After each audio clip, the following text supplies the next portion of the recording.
السلام علیکم دوستانو، راغلی مقابل ښار ته کور لپاره خپلو خویندو لپاره چې تاسو پوهېږئ ښوونځي بند دي. یو څه معلومات مې اخیستل، ویډیویي ریفرنسونه، نو ډېر ښه معلومات زه لرې دي.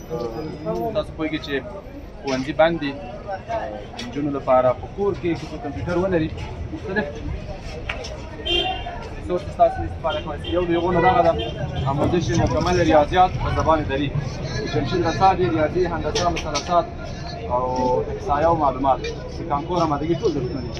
دغه راغلي دي د یو هغه په ډول هارډ ډیسک په ډول 1000 جی بي هارډ ډیسک دا خرڅي دي په 1000 افغانۍ. تاسو یې استفاده کولی شئ، ډېر ښه دي. او په څنګ کې ورسره دا دري ژبه دي او دا چې دی په پښتو ژبه ریاضي ډاکټر شمروز پښتین، پښتو ژبه همداسې 10 11 ټولګي ریاضي خپله ما درس ویلی. دا یو ډېر بهترین استاد ده، له دغه هم تاسو استفاده وکړئ. دا هم په هارډ ډیسک کې ده، 1000 جی بي هارډ ډیسک ده. د همدغو معلوماتو سره 1000 افغانۍ باندې اخلي. همداسې مختلف نورې هغه دي سیډیانې دي چې هغوی په کمه بیه دي. مثلا دغه دي ډیګانې دي چې هغوی کیمیا ده، دري ژبه، ریاضي ده، هندسه، مثلثات. نو دغه یو میسیج ما له تاسو سره شریک کړم. هغه ورونه او خویندې چې مثلا دوی غواړي خویندې د تعلیم نه پاتې نه شي، خصوصا د ورونو لپاره هم که چېرې دوی په اطرافو کې وي، دا یو ډېره ښه موقع ده. مننه. د لیمیټ په ضرورت یا اړتیا باندې وپوهیږو. موږ د څه لپاره لیمیټ مطالعه کوو؟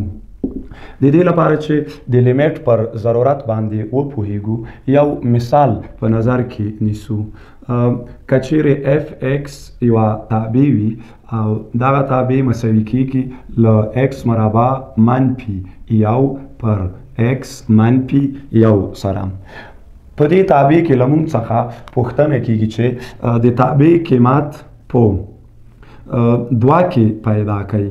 یعنی که په تابع کې د متحول یا د ایکس پر ځای 2 وضع شي، د تابع قیمت څومره کیږي؟ موږ قیمت گذاري کوو، 2 قیمت راغلو، په تابع کې د متحول یا د ایکس پر ځای باندې وضع کوو.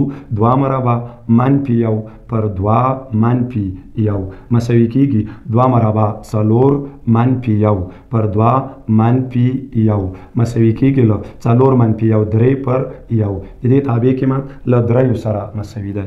فرض کړئ په همدې تابع کې